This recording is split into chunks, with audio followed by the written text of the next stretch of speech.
Siegel, drop it.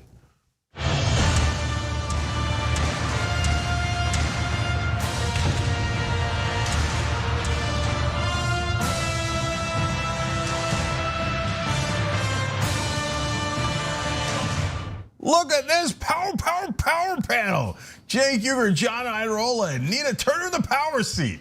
Okay, how you doing, Senator Turner? Jake, I'm fine. Okay, great to see you here. Great to see you in person. This is the first time we've had 3 people in the studio in like literally years. Yeah. Right, so it's great to have you. It's great to be here. And between you two, I mean, I don't know what's gonna happen during this first time. You got chaos. Okay, so you know we do a fun, goofy show, and we do a super serious and raging show, and you all know that, right? It's the Young Turks. So we have fun with dropping it. We'll have fun later in the program with the unbelievable hypocrisy of the right wing. You're never gonna guess what a leading QAnon guy did. You'll never guess it, okay? Let alone the crying Nazi. That's all later in the program. And of course, updates on the bills that are going through Congress, where we'll have probably a decent amount of rage. So there you have it. Welcome to TYT. All right, guys, so let's get to it. Tons of news. John, take it away. Okay, let's do it. This week, the heads of some of the largest oil companies in the entire world were testifying before Congress, and the topic was misinformation. And indeed, we got it, including at that testimony. It turned out they could find ways to misinform us even when they were sort of technically telling the truth.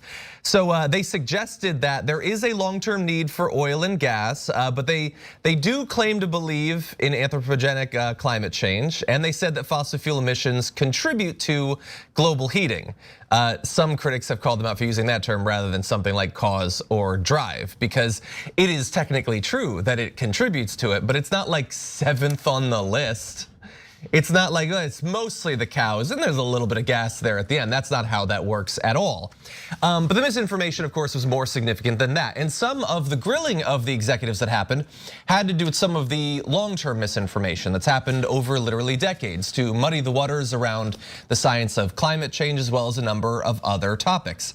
And in fact, at one point, each of the executives, and these are executives of Exxon Mobil, BP, American, Chevron, and Shell. There were industry trade group reps as well, but they were asked, have you ever funded directly or indirectly misinformation campaigns? And they all said no, and they were all big old fat liars when they were saying that. Not true at all. So The Guardian has a nice little write-up of some of the even just more recent disinformation campaigns, let alone some of the historic ones that we've talked about in the past. So for instance, for years, Exxon has been spending millions of dollars to run ads about its investments in algae fuel, even though it has spent very little on the actual research and it has no plans to bring the product to market. It's the sort of thing that you can put in an ad during the Super Bowl or on MSNBC, and it looks like they're looking beyond oil. In fact, BP likes to call themselves beyond petroleum, like they're looking beyond it, but they're not acting like they're looking beyond it. For Chevron, they had an ad back in 2020 that highlighted their commitment to carbon capture and sequestration as a climate solution. So sure, we're gonna keep polluting, but don't worry, we'll suck it back out of the air and we'll stick it in the ground or something.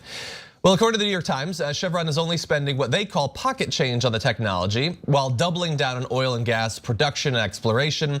Also, the technology that they're touting doesn't work. They have a big project in Australia that's been called a disaster from the beginning, and now it's just venting CO2 into the atmosphere, which I think is a very poetic end to this whole nonsense, actually. One more. Shell has touted its new net zero commitment as evidence that the company is committed to climate action. They in fact did that at the testimony yesterday. Company documents, however, say, quote, Shell's operating plans and budgets do not reflect Shell's net zero emissions targets. Well, if the operating plans and budgets don't, what other than the ads actually would? But there's a lot more misinformation where that came from, but that's a little teaser for you, some appetizers of misinformation. What do you think about this? I know we showed some videos of them being grilled yesterday. Yeah, so Katie Porter did a great job with this yesterday. Tremendous. On the issue John just brought up, she had this hilarious example where she filled like a jar full of M&Ms and then said, okay, this is how much money you spend on oil exploration or all energy resources overall. Now let me show you how much you spend on renewable energy, which you say is just a giant part of what you're doing. And it was a couple of M&Ms, and that was based on the actual money that they spent. And you look at the two jars, and you're like, oh, this is a joke. So that's why I love her show and tell. Yeah. And so if you're confused as to whether they were doing this on purpose and if they misled you, I want to read you some more quotes, okay? So you're clear. This is from a 1998 action plan memo created by Exxon, Chevron, the American Petroleum Institute, and others. So it said, develop and implement a national media relations program to inform the media about uncertainties in climate science, to generate national, regional, and local media coverage on the scientific uncertainties, and thereby educate and inform the public, stimulating them to raise questions with policymakers. That would appear to be manufacturing doubt. And that was their battle plan. So when they answered today, oh golly gee, us try to say that maybe it's not happening and lie about it, we never would do that, except for all of our internal memos that indicate that's exactly what we planned to do and in fact did do. CEO Lee Raymond in 1997 said quote, the case for so-called global warming is far from airtight. So they've never done any of that. Now, I do want to give you one more quote, then we'll go to Nina for her reaction. In the 1980s, they had an internal memo, and now we all know this, and they're confronted by it, and they still are lying about it. An Exxon scientist told the company in 1981 that it was, quote, distinctly possible that climate change caused by its business model would, quote, indeed be catastrophic. And then in parentheses, at least for a substantial fraction of the Earth's population. Catastrophic for a substantial portion of the Earth's population. They continued to do it all the way up until now for 40 straight years, knowing that it's going to be catastrophic for all of us. And then they made an action plan to lie to all of us so they could make more money. Cash is king or queen. And they are very comfortable on their bed of cash while they destroy Earth. And very few people can go up to space. So, let Mother Earth burn. Yeah. The rest of us burn down here on Earth. And you got a few trillionaires, billionaires that will go to outer space. This is a shell game. Literally, yeah. The pun is very much intended. Or to use a Wizard of Oz example, don't pay attention to the man behind the curtain. Yeah. And they know nothing is going to happen. I mean, I'm glad that Congress held the hearings. That I'm glad. And the Honorable Katie Porter, I mean, I just got to step up my show and tell game. I mean, I'm trying to think of ways right now to step up my. So I'm glad that they are having the hearings, but now the question becomes, what are they going to do? Yeah. So we took one step in that direction today, and it was a positive step. And I want to address the cash point too. Maloney, Representative Maloney, who's running these hearings, actually did a really good job. And so she was opposed by a progressive in the last primary. I don't know if that's what motivated her, but honestly, I care if they motivated her, then good, run progressives in primaries. But I care that she's doing the right thing now. So great, that's wonderful, right? And so she's brought these folks in, which we should have brought in a long time ago, but again, I'll take it. And she said, okay, now we're subpoenaing you guys because you're not being dishonest. We're asked you for documents. And you're not giving us the documents. This is not optional, so here's a subpoena for all of you. We come bearing gifts too, okay? You get a subpoena, you get a subpoena, you get a subpoena for all those oil executives that showed up. And that's what, again, we should have done this decades ago. It's telling that we didn't do it decades ago, but finally, Democrats are saying in Congress, yeah, no, you're gonna have to show us your internal documents about how you lied to us, why you lied to us, how much money you made lying to us. Because remember guys, we're paying all the costs. So they make the money, they make the profit and they take it home. Then they say, oh, climate change costs to the tune of potentially trillions of dollars. You guys pay that, taxpayers pay that. Why am I paying for the cost of your business? Those are good questions that we could find out through the documents. Now, the other thing I wanted to say about cash, John, is the Republicans throughout the hearing, of course, all they did was defend the oil executives. Yep. And they kept apologizing to them. And it makes sense, one of the guys from Louisiana is like, oh, Louisiana is devastated by climate change and the storms, et cetera. And he's like, but we're making money. And he said, well, why would we stop making money? Wait, who's we? We're not making any money.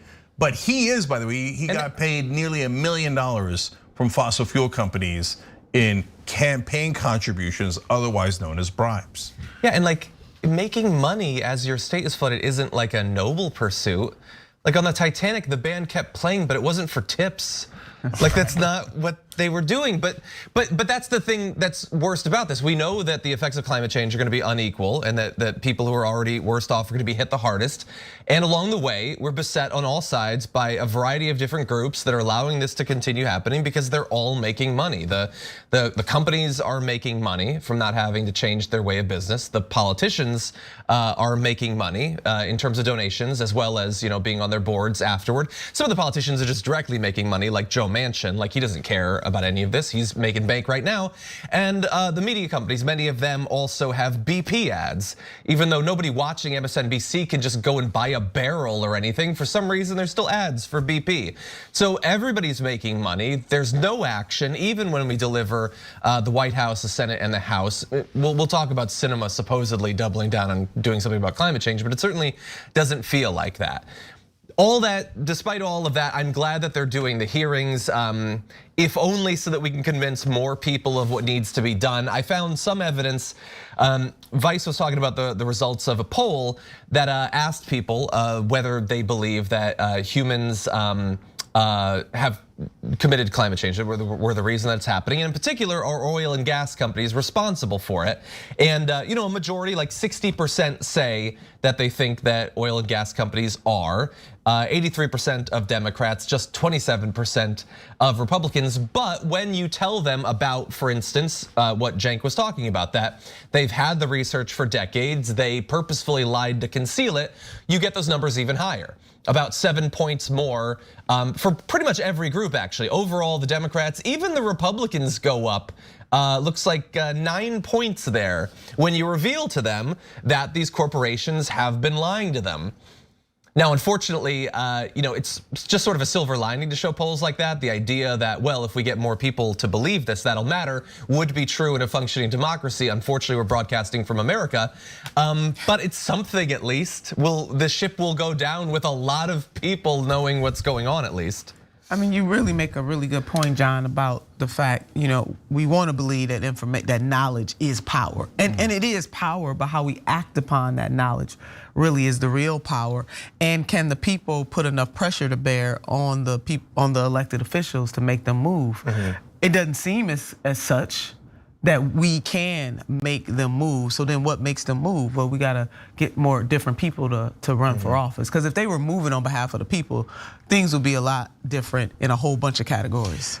So in fact, we're now in the middle of a bill where we're discussing climate change, right? So the reconciliation bill, and it got gutted. The most important climate change provisions were taken out. Why were they taken out? Is it because the majority of Americans don't think that there's climate change or the government needs to take action? No, the poll that John gave you is one of dozens of polls that show, and not only that the overwhelming majority of the country thinks there is climate change, it's man-made, and the government should do something about it, but actually when you go to younger Republicans, even they agree, right? And so the numbers are, as usual, on the issues overwhelmingly on our side, but it doesn't matter. Not only Republicans, and by the way, every Republican wanted to gut climate change legislation, every single one of them, okay? But of course, corporate Democrats like Joe Manchin said, yeah, I'm with the oil companies, the coal companies, and not on my watch. You're not going to tackle climate change. I'm killing it, and he did, and they let him kill it. So greed and corruption still wins. So that's why I get a little frustrated sometimes when we go like from good people, and they mean well, and I want them to be active. I love that they're active, but thinking that hey, if we do a rally and we'll get public attention. We already won. The public totally agrees with us, right? The reason we're not winning in action is because politicians take corporate PAC money. And as long as they take corporate PAC money, we're never gonna win in Congress. Look, I've said this stat 1,000 times on federal background checks on gun control, 97% of Americans agree with us, and we still don't have it. It isn't the popularity, it's the politicians And if they continue to take bribes, we're screwed. And look at the greed that it creates. So John used the Titanic example, which then it made me remember the World Trade Center example. So the second tower, there were people that were ordered back to work after the first tower got hit. They said, don't worry about it, in all the loudspeakers. And I remember the story of this wife that comes down, there's a manager, her husband happens to be in the same building, they're in different companies. She comes down and he's like, I was told that we have to go back to work and I'm telling my workers to go back to work. She said, I will divorce you unless you come down right now. Saved his life, everyone else on that floor died. What good was it to make profits for an extra 5 minutes when you're about to die? Yeah. And that's what the analogy is for the whole planet. That's right. And these guys and the Republicans and Joe Manchin are saying, well, we got to make more money for 5 more minutes before the planet explodes. Because SpaceX, I mean, that's where they going. They really don't give a damn. I mean, that's just what this comes down to. Yeah. They don't. And guys, you can actually be against greed. I know it seems like, oh, like in Washington, is it impossible that you could be against greed? Everybody's going to take the money, right? No, Chevron once offered to do advertising on the Young Turks and we said no. See there, boom. That wasn't hard. You could have at least asked me, honestly. And by the way, just to be absolutely clear, I'll give you one last fact. Just 20 fossil fuel companies create 1/3 of all of the climate change in the world. So are they a contributing factor? No, they are the factor. Yeah. They're the largest factor. Can I add one more bit of bad news, some breaking news today on this? So we've basically won on the public. Not everyone believes, but we're a stupid country. Not everyone's going to. We need to win in Congress and we need to win the Senate on climate change, and that is very difficult. We are very close, but it's super difficult. Then after that, after we get that and we get the president too, he's willing to say that he believes it and he cares about it. We also unfortunately have the Supreme Court because as we've said many times over the past few years, if you give a supermajority to conservatives on the Supreme Court, bad things will happen for a very, very long time. And so breaking news today, Supreme Court agrees to consider limiting EPA's authority to curb greenhouse gases from power plants. We'll hear appeals from coal mining companies and Republican-led states. And I thought, well, that's bad. And then I saw an update to it. Turns out not just the EPA's authority, SCOTUS has agreed to take up Congress's constitutional authority to delegate to the EPA the power to regulate greenhouse gas emissions. So in theory, if we ever do get enough senators and congresspeople, they might no longer have the constitutional authority, according to conservatives, to ever do anything to limit these emissions. In 1971, Lewis Powell wrote a memo saying that corporations should take over the government, and one of the most effective ways to do that was to take over the Supreme Court. Richard Nixon then put him on the Supreme Court just months later after reading that memo. They've taken over the Supreme Court. The only way to fight back is through an amendment. wolf-pac.com. If you don't get the money out of politics, you're never going to be able to overrule the Supreme Court. The only thing that could do that is the Constitution. So pass an amendment, otherwise they're gonna drive us to extinction. Yeah, no, it's an absolute power corrupts absolutely, and this is what this is an example of. And then also, elections have consequences. Yep. Any old blue just won't do. Yep. If you thought Joe Manchin was gonna be on your side just because he's a Democrat, you were wrong. That's right. On the other hand, if you thought voting for a Republican in the general election was a good idea, now we have a 6-3 Supreme Court, so you were wrong. That's right. The correct answer is primary corporate Democrats with progressives who don't take corporate PAC money and then fight like hell to get a constitutional amendment. There it is. All right. First break? All right, let's do the first break. When we come back, we do have updates on the most pressing story of the day. The bill, are they actually gonna pass it? What's going to be in it? And believe it or not, we have a little bit of good news. Well, let's see if we can believe it when we come back.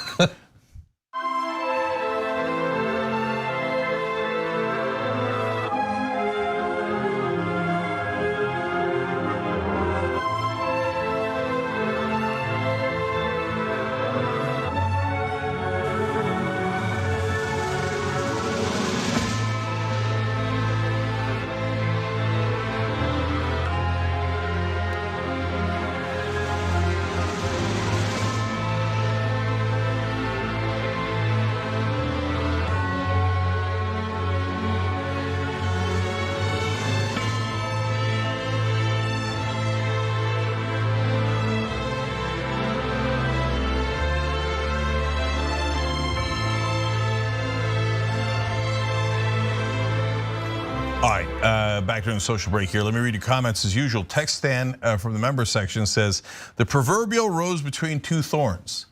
Okay, I agreed on the rose, but hey, what's with the thorns comment? Okay. Thorns are strong. Well, that's good, I like it. Sometimes they're too strong, as in toostrongcoffee.com/TYT. Okay, all right. So RFK says Katie Porter should lead progressives in the House. Well, look, that's a touchy subject, speaking of thorns, about who should lead progressives in the House. I have an idea. Anyways, no, but Katie Porter's wonderful, and she'd make a very strong leader, but that's a lot of politics to get there. Derek says they won't go to outer space, they will go to areas made habitable by climate change. As I've told you guys in the past, I know wealthy folks who have bought farmland because they know what's coming. So good luck to the rest of us. Yeah. YouTube member just joined up, Jaheem Kaiser. So thank you, Jaheem, we appreciate it. Hit the join button below on YouTube. If you're on a mobile device, you gotta scroll down a little bit further. It'll take you at least another half second. Was it worth it? But we appreciate Kaiser Souza joining us now. I don't know how often you get that, Jaheem, but anyways, all right, let's go to YouTube Super Chat. Peter Grudge says, what's up, Power Panel and TYT family? I have to say, hello, somebody. You do indeed, you have to say it.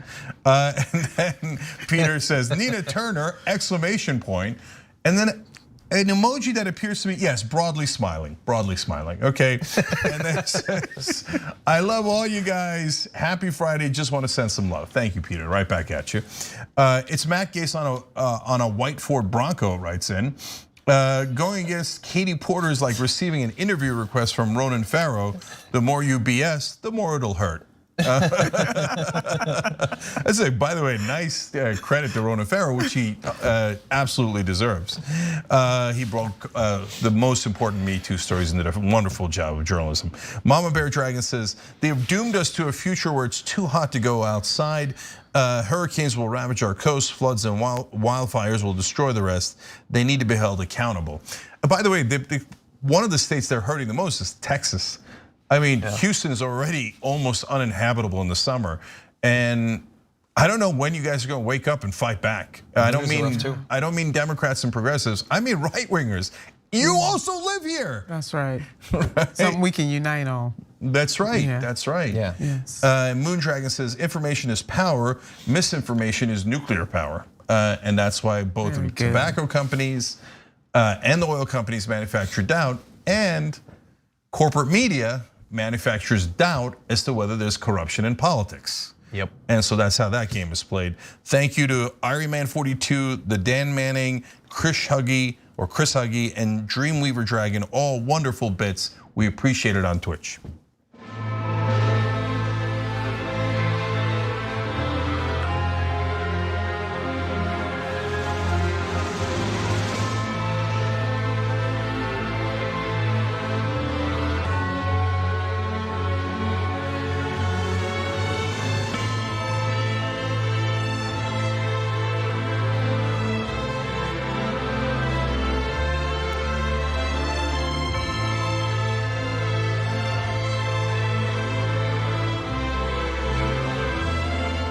Back on TYT, Cenk, Nina, and John with you guys. A lot more news. John, take it away. Okay, let's do it. For months now, Joe Manchin and Kirsten Sinema have been duking it out in the, I guess, a season of the USA's worst senator, who is the most openly condescending towards their constituents. And Joe Manchin has been lagging slightly in that he has at least occasionally answered questions from his constituents. Now, bonus points to him for doing it from the back of his yacht, but he has actually talked to them, and I like that. But he's been watching Kirsten Sinema, and she's just been ignoring people, so maybe he'll try a bit of that. Let's take a look. Do we have it? Okay, for some reason we have no video there. Okay, well, don't worry. We've got some other information that's gonna make him look absolutely awful.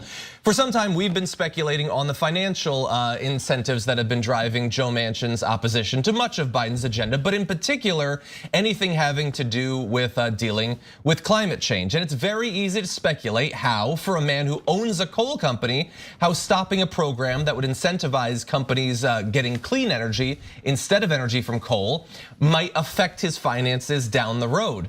But actually, we have some amazing reporting coming from TYT Investigates about how he is already profiting from what he's been doing during these negotiations.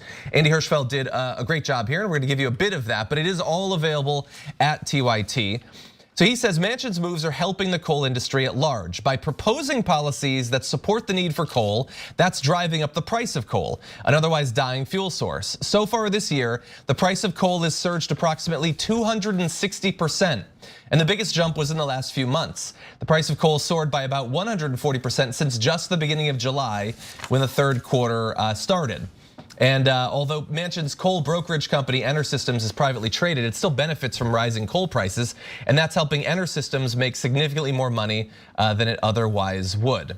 For that company, the elevated price of the commodity means more money lining their pockets. That means a bump for his income in particular.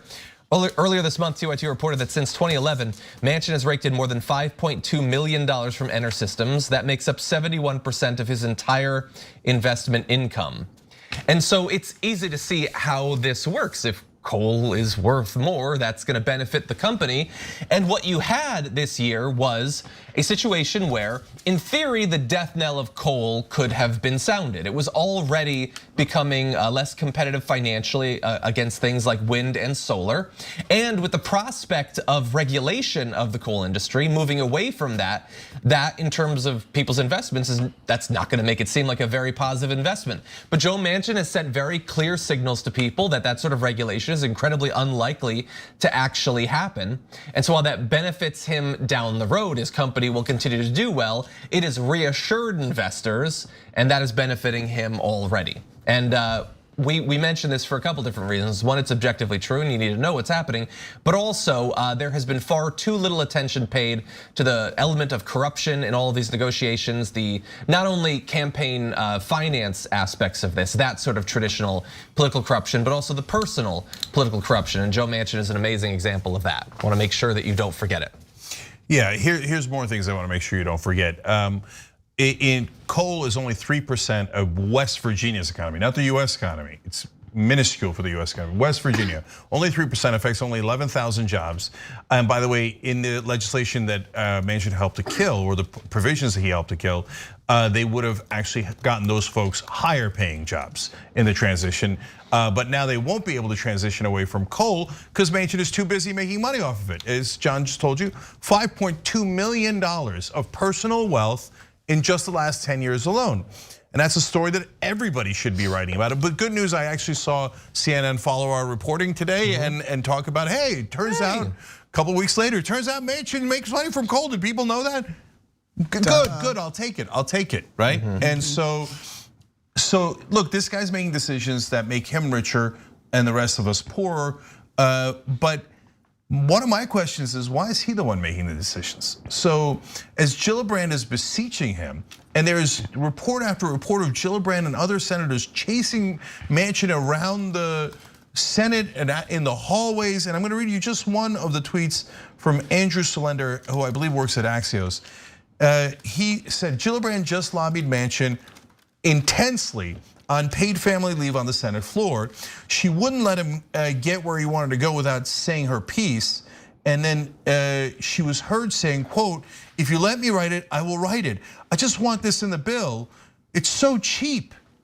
Okay, now it's cheap for the American people and it pays off great for us, but it ain't cheap for Manchin. His money just went up 260%. So, but I think even the more important point is, why is Joe Manchin making every decision? Why is Gillibrand beseeching Manchin and not President Biden or the Senate Majority Leader Chuck Schumer, or maybe even talking to the House and Pelosi? She's talking to Manchin because apparently Manchin is president. And I don't know if she checked with Vice President Sinema at all, but this is what it is devolved to. And I have a question that I really, really need an answer to. And this is the kind of thing that DC media might care about. Who's in charge?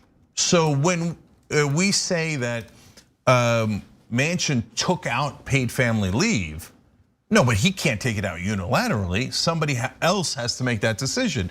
So who said to Manchin, you win, I surrender, we are not going to have paid family leave? By the way, it might be a name we don't want to hear, right? It might be, oh my God, damn it, the progressives said it was okay. Well, that would be devastating, but we're in the news business, we gotta know. But more likely, it's Biden. Well then, okay, whoever it is, they gotta own it and say, yes, I'm the one who made the decision to surrender to Joe Manchin, give him full authority, and let him take out whatever he wants from the bill. No, it's true. I mean, I just wonder what kind of files he got on folks, because he's the one with all the leverage, and it doesn't make sense that a duly elected senator, just like him, chasing him down to get his permission. I say he's gone beyond being the president. He's the emperor at this point, because everybody is fawning over this man. I mean, how many times he's invited to the White House, him and Sinema. Decisions have to be passed through them. I mean, this is really getting ridiculous. And you want to talk about the planet is going to get sicker. So yeah, he makes money, the planet is sicker. And then again, as we continue to say, just follow the money. If ever in doubt, just follow the money. And Senator Manchin, and he's not the only one, Senator Sinema, she's not the only one. I do believe that there are far too many Democrats really using those two as shields. That is not, it cannot be. If you have 48 Democratic senators on the same page and you only have 2 who are not on the same page, how do we default to the 2 instead of the 48? Well, it leads us to ask even more and more questions. One of those is, who else is on the same page with them? So let me back you up more with evidence that came in the reporting, and then then I'm going to put my finger on what I think is actually happening, which is, so first of all, when there was a question about lowering drug prices, and they were taking a lot of heat because that 9 out of 10 Americans want the provision that lowers drug prices. That's overwhelming. All the Republican voters want it. 100% of the Republican politicians do not want it. They want higher drug prices. That's a fact, okay? They say, oh, it will hurt innovation. Okay, so you have to pay literally $500 billion more. You have to pay it in higher drug prices, $500 billion, because the Republicans sold you out. But yes, Manchin and Sinema did too. But when Manchin and Sinema were taking too much heat on that, then Menendez from New Jersey raised his hand and said, oh yeah, I don't want to lower drug prices either. Okay, and why would he do that out of nowhere? Because the drug companies said, hey, Manchin and Sinema might not be enough. So now you got to go take a bullet too, okay? Bringing in the backup players. Yes, because we're paying you, we bribed you just as much as we bribed them. And by the way, if that doesn't work, we'll release more Democratic senators that we've bribed. And so it ain't 48, they're lying to you. Yes. Okay, so that's number one. Number two is, the reason I ask who's making these decisions is, it appears, according to the reporting, they leave it very vague. They say Manchin, Biden, Schumer, Pelosi, etc. got together, right? And a decision was made. First of all, if it's presumably it's Biden, he's the president, right? If Biden and Manchin are the ones negotiating, wait a minute. Don't give me this nonsense about Biden's agenda. We told you on Young Turks the day he was elected, he doesn't believe that. So 2 corporate Democrats with an incredibly similar track record in the Senate, Biden and Manchin, have agreed that their donors should get everything. What kind of negotiation is this?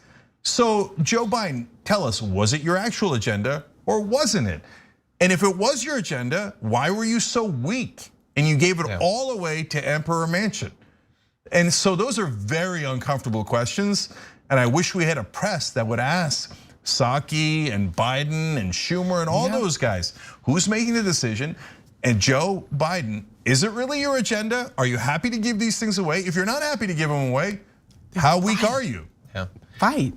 Yeah, I don't know, Cenk. You ask Psaki a question like that, you're opening yourself up to a Psaki bomb. Yeah. That's dangerous. You want to tread carefully. The last thing I want to say about this is, I think you're both totally right that we cannot allow, well, we can't, and we don't want anyone else to fall into the trap of believing that only the people who are raising their hand are the bad guys. or in some cases just walking away from protesters and hiding in bathrooms are the bad guys. It is much deeper than that. I mean, and in some cases it was very easy to see. Like when they were proposing the billionaires tax, Manchin was like, "That's terrible, I hate that." But a bunch of others were like, "Well, we need to like look at the particular wording and everything." Like they weren't supporting it. But that said, there is something a little bit special in some of these cases to people like Manchin, to people like Sinema, in that they seem far less able to be influenced by some of the traditional tools that we have. Those tools can always be overstated in their ability to influence people. Putting public pressure, trying to move the people of your state, those sorts of things, the threats of primaries and things like that. But in these cases, Manchin seems to feel, and I think there's probably some reason for him to feel, that he's got an especially safe spot there, where he does not need to worry about a bunch of negative press. Sinema acts as if she literally has no idea what representing a voter means or why you would ever do that. And whether that's because she doesn't intend to run for the seat again, she's just gonna move into some sort of corporate job, or because she somehow believes in a way that I don't think bears out in the same way as for Manchin, that she is literally immune from a primary challenge. Perhaps it's a calculus that, sure, all the Democrats seem to be frustrated with her now, but Schumer's gonna line up to support her against a primary challenge anyway. Maybe that's it. But they don't seem to be able to be pushed even an inch in the way that some others in some cases might be if you spend enough money and rally enough people. I would say that she's already in a corporate job. So there ain't no need to run anywhere because she's already in a corporate job. And John, while I agree with everything, all of the above, I want to add one other caveat. What has not happened to those two is the full force and weight of the President of the United States of America. I've said it before, I gotta say it again. President Biden should take the West Wing, the West Virginia, and be on his way to Arizona. We have not seen that kind of pressure on these two. And right, we already know that the Republicans are rotten. They've been very clear. And one good thing that I can say about those two senators, Manchin and Sinema, which is rare I say any good thing, at least we know where they stand. See, because I can deal with somebody when I know where you stand. It's the people who are hiding behind those two that are the problem. Between President Joe Biden and the 48 other senators, and let me take our, Senator Sanders has been fighting this good fight, and maybe a couple of others. But if all of them bear down their full force and weight, and for the president, he knows what he has to deal with the Republicans. What he should not bear, without putting the heat on those two, is that from his own party, something of this magnitude and this critical moment in our nation and world's history, these two want to play games, that he got to go directly to the American people and say, hell, I'd rather deal with a Republican, because the threat is right, that Manchin will go independent or he'll be the Republican that he is out in the open. Yeah. What difference does it make? I had a mentor who used to say, it doesn't matter if you meant to kill me on purpose or by accident, dead is dead. So what good are those two? Yeah.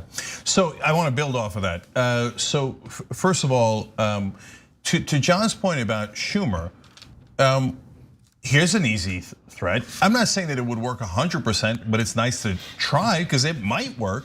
He could say, hey, listen, if you don't vote for us, with us, not on everything, okay, but on paid family leave, which is a layup, on prescription drug prices. And I don't know what his red lines are. He doesn't have any red lines. Schumer's also a corporatist, okay? But if he had one, if he was genuine, right? And if Biden was genuine, they would say, here's a couple of red lines you cannot cross. And if you do, it's okay, but we're gonna spend a ton of money. The most money we have, we're gonna allocate to a primary opponent against you. That's right. Oh, but wait a minute, aren't you supposed to protect incumbents? Not if you don't protect us. Yeah. This is our agenda. If you're not with our agenda, then we primary you. Now, we all know that Schumer, A, didn't do that, and B, would never do that. Yeah. Well, then you're not really fighting, and you're not using any of the tools that you have at your disposal. By the way, Schumer has spent tens of millions, maybe hundreds of millions of dollars against progressives in primaries. Yes. So it's not like he doesn't know how to use that tool.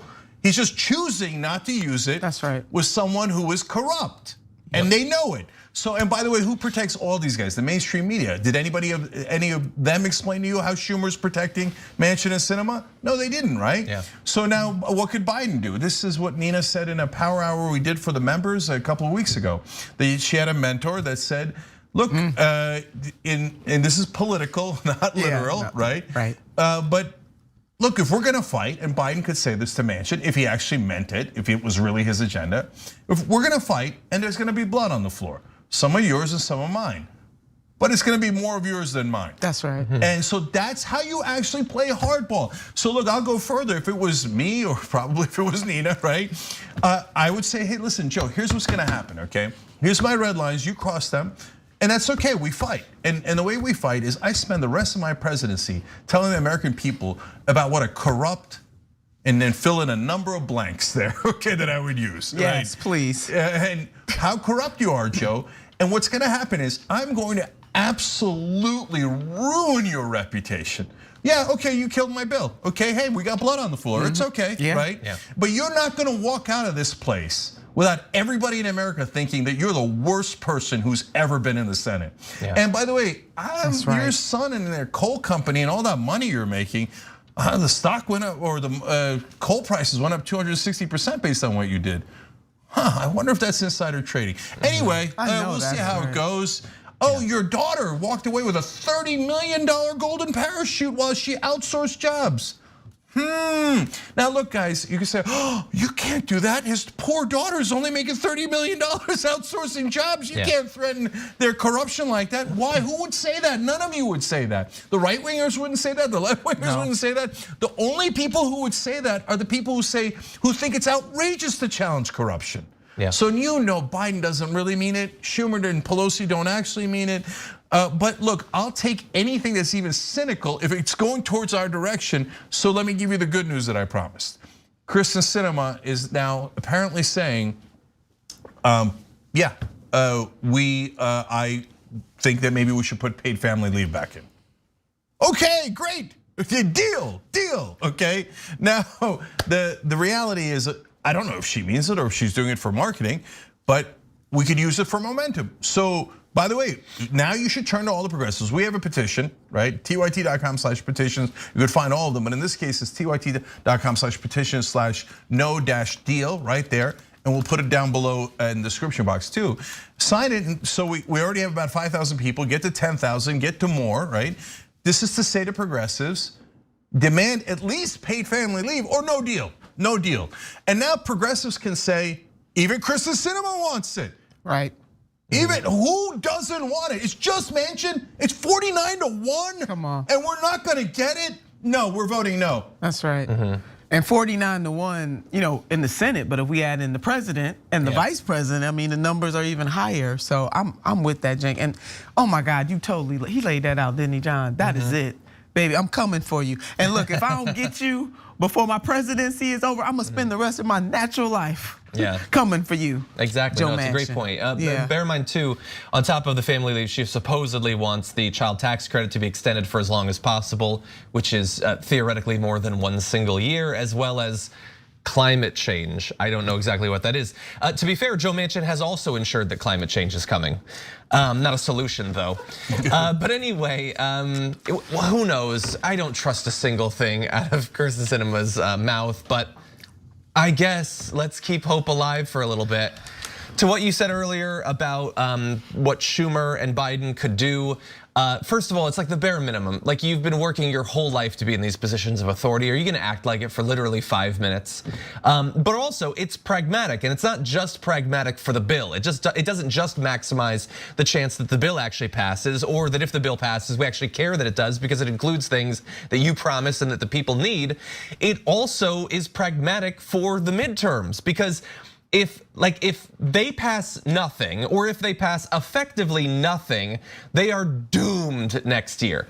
They're probably doomed anyway, but they're definitely doomed next year. And if they accomplish nothing between now and 2024, then Joe Biden, assuming he's still alive, is doomed. Kamala Harris, if she tries to run instead of him, or Pete Buttigieg, if the donors line up behind him, are doomed too. And so if they want to have a chance of having a majority, if they want to have a chance of having an actual term as president that's not dominated by Republicans, they desperately need to pass something so that they can go to the American people and say, you put us in office to accomplish things, and we actually did it. I know it's never happened in your entire life, but for the first time, we actually did it. And all it took was the will of the people and a couple threats to Joe Manchin and Kirsten Sinema. But so far, they're not willing to do that. And so next year, when we're desperately trying to get people to care and to vote, it's gonna be super hard, and we are not gonna be able to be surprised because Chuck Schumer, Joe Biden, and others are not willing to even exert a little bit of pressure. They're gonna try to campaign on virtually nothing other than opposing the Republicans, which has its merit, but it's hardly as persuasive as being able to say, we gave you paid leave, we gave you dental coverage, we gave you free community college. We care about the fact that American cities are being destroyed by climate change, and we did something about it. And guys, if Biden then dramatically put paid family leave back in, he would get undue credit. Yeah. He would get like, he'd be considered a hero. And every time you have a baby and you get to take leave, you'd think of Joe Biden got that for you, right? It's such an easy win for them. Yeah. And I'm gonna do one last thing here, which is to give a piece of strategy advice to progressives for whatever it's worth. They're good guys, they mean well, right? But if I see Cinema says, yes, I want paid family leave back in, I think Bernie, AOC, Jayapal, such as it is, etc., should, Ro Khanna, whoever it is, good folks, okay, should go on TV right now and say, Cinema said it, we're voting no unless we get paid family leave back in. Do you have any idea what kind of pressure that would create? Now progressives are at a no, and even Cinema wants it. It would force Biden to go back to Manchin and go, you lost this one, brother, okay? I guarantee you it would work. So I'm asking you guys to participate. Look, you want to do the petition, I think that's very effective. It gives the media a number, it gives progressives, oh my God, 10,000, 20,000, whatever people really, really want this, etc. But if you want to do it another way, go for it, okay? Just keep it like super polite, right? But ask progressives, ask them on Twitter, etc. Can you please say that you're gonna vote no unless paid family leave is in? If you do that now, we can actually win on this one. I never tell you guys we can win when we can't win. I like lowering drug prices. I want it so bad, and some people think it's still possible. There's way too much corruption, way too much. We're not gonna win on that. Billionaire tax, everybody says, oh, that's definitely gonna happen. Like the word billionaire is in it. The billionaires are not going to agree. You have no idea how corrupt this Congress is. That was unrealized gains. There's no way the rich are gonna allow that. I know what's realistic and not realistic. Paid family leave is totally realistic. They can definitely do it. But they gotta go now, and they gotta make a stand. Yeah. So seize an opportunity is really what you're talking about. 100%. And going into pain and going hard. And again, yes, the progressives have been holding the line. I mean, really, it's the progressives that are holding up the Biden agenda. 100%. They are holding up that agenda and pushing really hard for the people. And yeah, they gotta use their power to leverage. But kudos to them, because a lot of times, that can be a lonely place to really be there, and the push is hard. And so I do want to shout out the progressives for what they've done so far, and they gotta keep going, they can't stop. They must get something out of this. Yeah. For the people, because it's not for them, it's for the people. And Jink, I will say it's just incredibly sad to this conversation that we're having, to be able to say we won't get the billionaire tax. What? When you really start to think about these things that we discuss on a regular basis in a very deep way, like beyond our head, but in our hearts, it is incredibly sad that during a global pandemic, people were catching hell before the pandemic, they're really catching hell now. But in the midst of this kind of pain and suffering, that you can't even get people to do the right thing. Corruption corrupts, absolutely. Unfortunately, that's the case of American government right now. All right, guys, we got to take another break. When we come back, we've got more devastating stories for you guys. We'll be right back.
All right, back on TYT here. Some amazing comments. Little Mac writes in on Super Chat.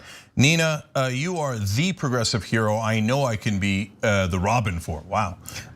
Remember me when you're ready to ramp up your campaign. I will pay my own way in Ohio and donate my entire salary to a PAC supporting you if I'm not allowed to work for free. You can start now, rebellionpac.com. Okay, anyway, but thank you on behalf of everyone. Cocaine hippos are my hall pass dragon. These are handles. Burgundy will read anything in there. Says, on Joyride with my wife, we came across a small town called Matheson. It had one stoplight and housing on either side. A few miles later, we came to a town called Simla with the same layout. I said to my wife, it's not quite Matheson, but it's Simla. Okay, I read it for the dad joke. We had to lighten it up a little bit, okay, but thank you. Late Bloomer says, I got my Dragon Squad merch today and realized I haven't bought any non-TYT merch since TYT showed me I'm a progressive and not alone.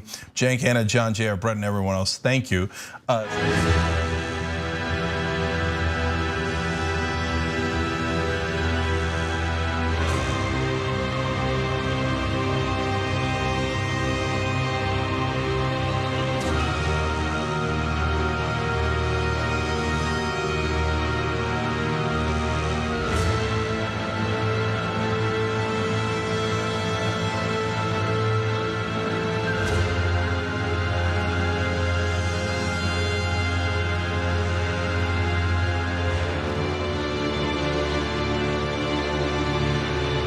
All right, back on TYT, Cenk, Nina, and John with you guys. I'm gonna read one last member comment here.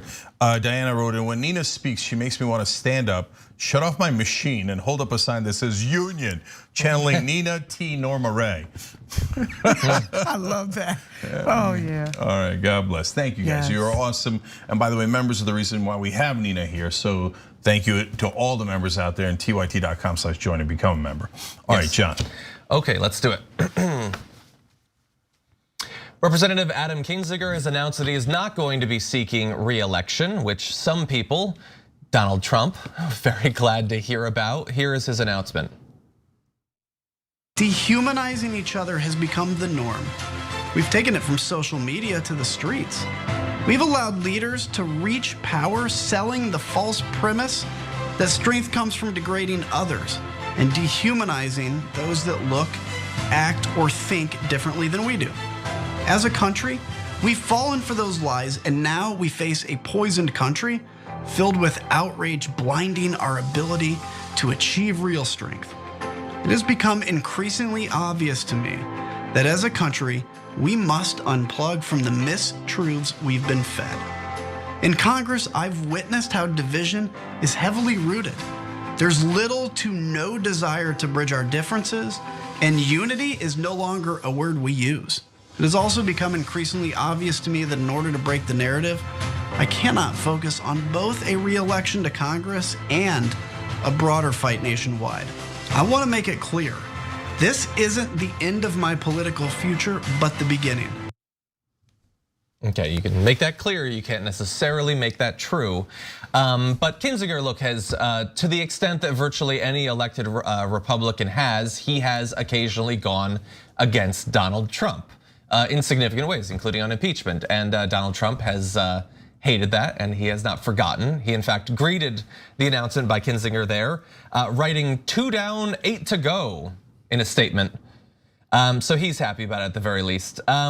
So look, this is a complicated case. I mean, Kinzinger has a couple of different problems facing him in any potential attempt at getting reelected. One is that Trump is going to hound him to the end of his days. That's a problem in a party that has been so dominated by Trumpism. But then there's also redistricting. There's the natural process that we're now engaged in. So the reshaping of congressional districts was likely a factor because of Illinois redistricting after the 2020 census. GOP Representative Darren LaHood in Kinzinger's district would be in the same district, according to an updated map released hours earlier today. If that were the case, LaHood and Kinzinger would have to run in the same June 2022 Republican primary. And that map is expected to be signed into law. So you have redistricting and the Trump thing, And for Kinzinger in particular, those two things do not combine well. It's bad enough to have to run at all, but against another established Republican that is likely not hated nearly as much by Donald Trump, that's just a lot of strikes against him in trying to get elected again. Yeah, I think that he had almost no chance. So when a politician voluntarily leaves, 9 out of 10 times it is not voluntary. So they're unlikely to win, or my favorite that I always tell you guys is Senator Danforth, who was UN ambassador for Bush, and he thought Bush was so reprehensible. And he was a solid right-winger in the Senate, right? But he just couldn't stomach all the war crimes, et cetera, that we were doing and that he had to defend in the United Nations. So he said that his wife had twisted her ankle. He had to leave, okay? It's almost never the reason they gave you, okay? So, and sometimes they do it to take giant lobbyist jobs and corporate jobs, et cetera. In Kinzinger's case, it's super obvious, especially with the redistricting. He had almost no chance of winning. If you oppose Trump and you're for truth, and not decency, because he's a Republican. I disagree with him on everything else. And he takes corporate money and he sells us out. Kinzinger is not like some sort of American hero or anything like that. But all he was doing was the very, very bare minimum, which is, can we just stop lying? We all know that Trump didn't win. We all know there was no election fraud. We all know there was no evidence. We all know it's a bad idea to break into the Capitol and threaten to murder people. And for that is a capital offense in the Republican Party. Your career will be executed, and it was. And Trumpism is, ruling the day, and Donald J. Trump is not going to stop going after electeds just like him. You talk about using the full force and weight of his power and authority. Hello, somebody. Can we do that on the Democratic side for good? But no, Trump owns the party, and so anybody that transgresses him is in his sights. Yeah, 100%. Yeah, we just want people to use that power and authority for something, like sane. That would be nice. That would be nice. Yeah, and look at the state of the Republicans. I mean, honestly, like in the past couple of days, this is the inevitable consequences of it. Kinzinger, voted. What do we think he voted with Trump? 98%, 99% of the time, other than the impeachment vote, effectively voted with him. And because you went against Trump very briefly, 30% of the country will hate you until your dying day. You're done. You don't get to be in politics anymore. And Neil Cavuto on Fox News, he just had COVID. He's immunocompromised. He's vaccinated. He had COVID, and he came back and he said, "Could we stop being political about this? Just get vaccinated." And they're sending him death threats. So look, I understand that we're all lefties, so we're all proponents of cancel culture, but you guys have your own special brand of it, where you can't take the slightest disagreement without literally banning people from media, from politics, not briefly, for the rest of their life. So cancel culture really just means don't tell me I can't say the N-word or I can't do blackface or something. That's cancel culture. But driving someone out of their career because they ask you to not die of a disease, or they point out that a politician supported a coup, it's insane, the double standard that we have as a country. Asking your party to embrace the truth, which Kinzinger is on record of. Yeah, he has transgressed. He's out of there. He's transgressed. Inconvenient truths. I'm gonna quickly just build on what John and Nina said. So look, right now, if I tell right-wingers Trump canceled Kinzinger, you know what you're gonna say. You're gonna be thrilled, right? You're gonna be like, yes, that's what he gets for siding against us, right? Well, then you can't say you're against cancel culture. You can just say, I want to cancel the people I don't like, and I don't want you to cancel us when we do bad things. Just be super clear about that. John's 100% right. Now to what Nina's saying, now look at how easily Trump can eliminate his political opponents. And then Biden tells us it's not possible. And the man he's like, I have to give Manchin and Sinema everything they want because I have nothing at my disposal. Whereas Trump's like, you, pa-ding, okay, and he does it with a tweet or now these weirdo emails that he sends out, et cetera. He just gives you a stink eye and you're eliminated from the Republican Party. So it's not that it's not possible, there's no question. And the right-wing voters were so frustrated with the establishment, and I would argue reasonably so, that they made the mistake of going with a guy who's a tough guy, but only for his own purposes, right? For his own selfish purposes. But imagine if we had a progressive, a Democrat, who did it for good for their voters and said, look, man, our voters want lower drug prices. And it's not just my voters in my district. 90% of Americans want lower drug prices. You oppose us and we will cancel you. You wanna cry about cancel culture? I want you to cry, okay? I'm gonna hand you a towel, I'm gonna bring you a box of tissues, and I want you to use all of them. But if you say that you want higher drug prices for our voters, you are going to get canceled. I'm gonna make sure that you never work in politics again. And in fact, when you go to try to get a lobbyist job, I'm gonna tell that company, you're never gonna lobby the president of the United States if you hire Joe Manchin. Okay, there is hardball. Trump knows how to play it. Yes, he does. He's a master at it. And Biden doesn't. That is why Trump appears to be strong. He's very insecure and actually weak, but he has the appearance of strength, whereas Biden has the appearance and reality of weakness. Yeah. And I wish it weren't the case. I don't want Trump to win. No, absolutely. Right? I want Biden to win in Biden versus Trump. Yeah. But my job is to be honest with you guys, and that is what's going on. Yeah. Yeah. Some things are worth canceling for. And what we're fighting for right now, paid family leave, is worth canceling for. Lowering the cost of prescription drugs, worth canceling for. Standing up to say we're gonna save Mother Earth, definitely worth canceling for. Yeah. So yeah. Yep. All right, we are out of time. So here's what's gonna happen. First of all, you're gonna watch the damage report, whether you like it or not. No, of course you're gonna like it. Okay, guys, we used to do a multicast here on TYT's channel, but it's just going to damage report starting Monday. So make sure you're checking it out at 10 a.m. Pacific, 1 p.m. Eastern. So go to youtube.com/thedamagereport. Nina's on the damage report on Tuesday, so you can get both of them. So that's awesome. Obviously, check out Nina on Indisputable as well, and Power Hour, etc. And when we come back, Ida Rodriguez is gonna join us. She's got an HBO special coming out next week, okay? We're all super excited for it. It's called Fighting Words. You guys are gonna love it, okay? So come right back. In the second hour stories, the crying Nazi, the QAnon guy gets busted. You're gonna love those stories. We'll be right back.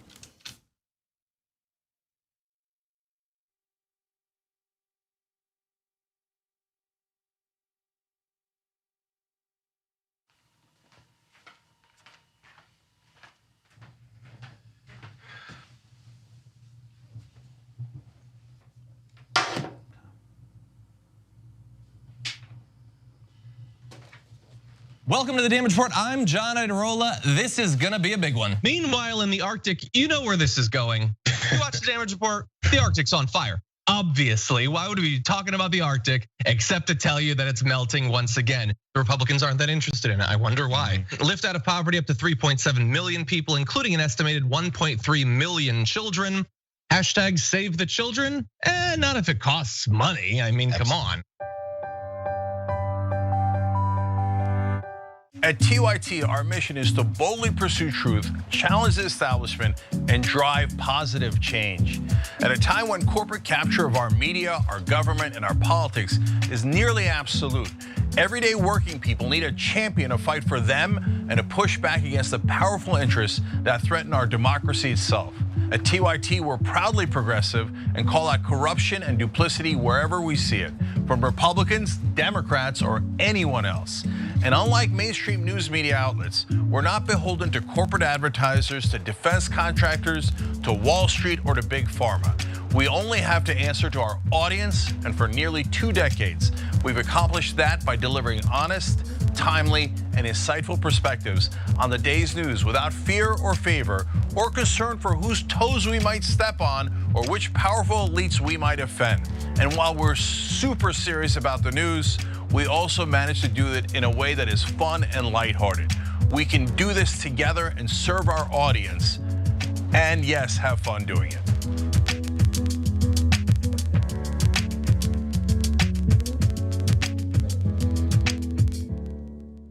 How in the world are you going to get the right to vote if you don't already have the right to vote? That's impossible. The reason they tell you things are impossible is because they don't want you to try. It only took 7 years for that to get an amendment to get a right to vote. Does this result in millions upon millions of Americans losing their coverage? And we've been waiting to find out, and now we know, yes, it will cut millions. Public education was supposed to be the way to equalize everyone regardless of their socioeconomic status. But if you come from a family that's poor, how are you gonna afford grade school for your kids? This fight is about fairness and morality. It's about the American values. You think that black people all across the country, in every city, were all lying when they said the police abuse us and the police kill us when they should? No, of course they weren't lying. Yes, it does happen. Yes, they do get targeted more. Why are we going to put immigrants in prison for 5 years, which American taxpayers have to pay for, if we're so concerned with immigrants using up our so-called resources? We're gonna do both. We're gonna fight Trump and we're gonna fight the establishment. It's not that hard. Yes, you can do both at the same time. Go tell them.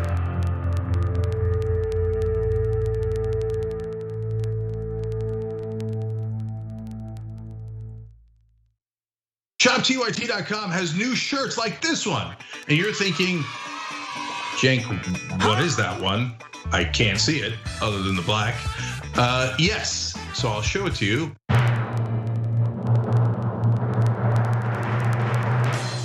If you can read this, you're not practicing social distancing. Yes! Now, you were practicing social distancing. This is over video. But overall, you get it. ShopTYT.com.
Drop.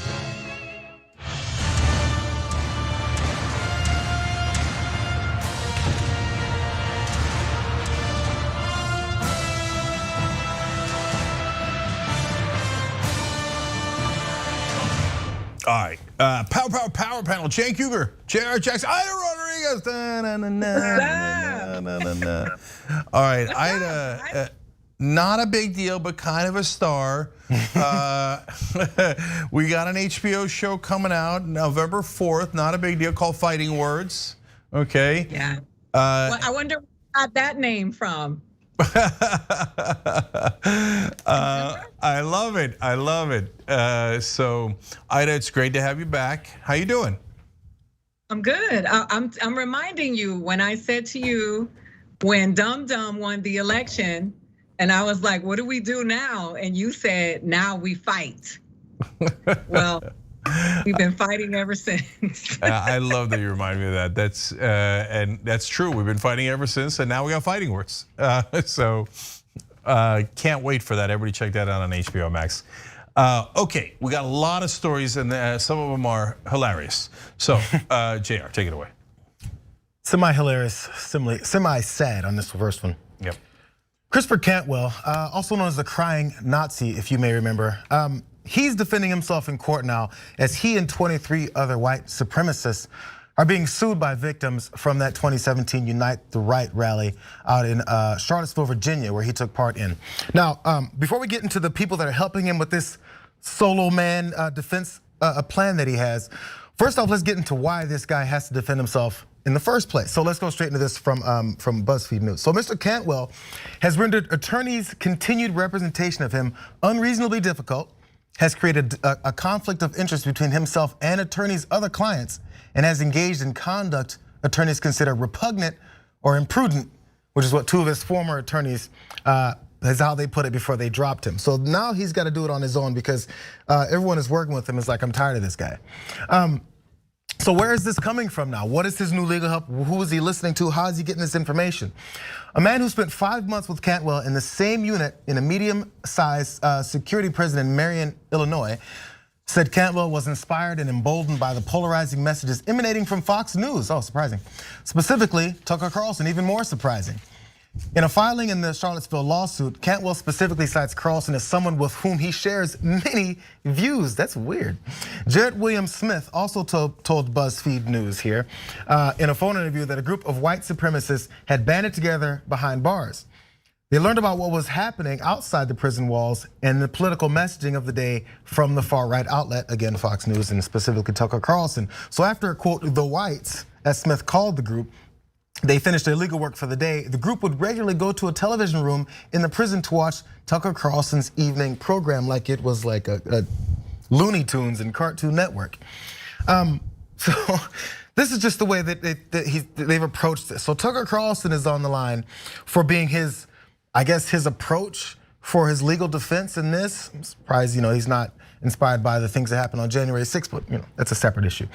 So also he's been linking himself to Tucker Carlson for years. So back in 2019, when this was still going on and that issues with this trial, Cantwell complained that the case was motivated by a desire to silence not only me and my associates, but anyone who might dare to agree with us on even peripheral issues. So this is evidenced by the President of the United States. This is him continuing to talk.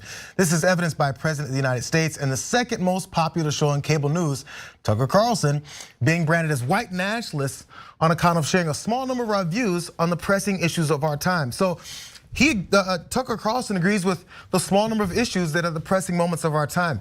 Here's a video of Chris Cantwell and his buddies and their issues that apparently Tucker Carlson agrees with. Let's watch. Jews will not replace us! Jews will not replace us! Jews will not replace us! Blood and soil! Blood and soil! Blood and soil! Blood and soil! Blood and soil! Whose streets? Our streets! Whose streets? Our streets! Whose streets? Our streets!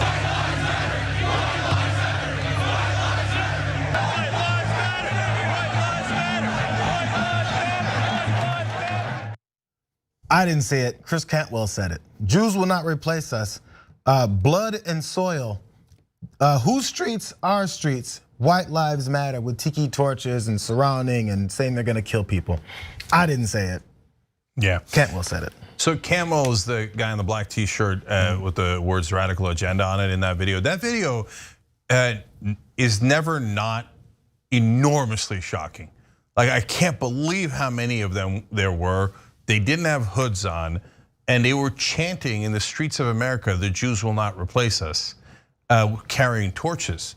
It is unbelievable. And then Trump actually said there were good people on both sides. Good people on both sides of the Jews will not replace us and they will replace us? What insanity are you talking about? I've never seen anything more anti-Semitic in America, certainly in my lifetime. And Trump couldn't make up his mind, 50-50 on whether they're right or not. So gee, I wonder why they call Trump a white nationalist. Partly because he supports you, okay? And by the way, so that's an old Nazi chant, the Jews will not replace us. Blood and soil, I didn't even know what that was until Charlottesville. And then became educated on the fact that that was another Nazi slogan from Germany, that they would say blood and soil. And it was about the homeland and et cetera, that they use as an excuse to murder more people. And Tucker Carlson has said on several occasions on his show that immigrants will not replace us. Now, guys, his producers, the executives, I know because I worked at MSNBC, executives look at your script. And Tucker Carlson all saw the saying, the immigrants will not replace us. That is a clear Nazi reference. It's an awkward way of saying it, right?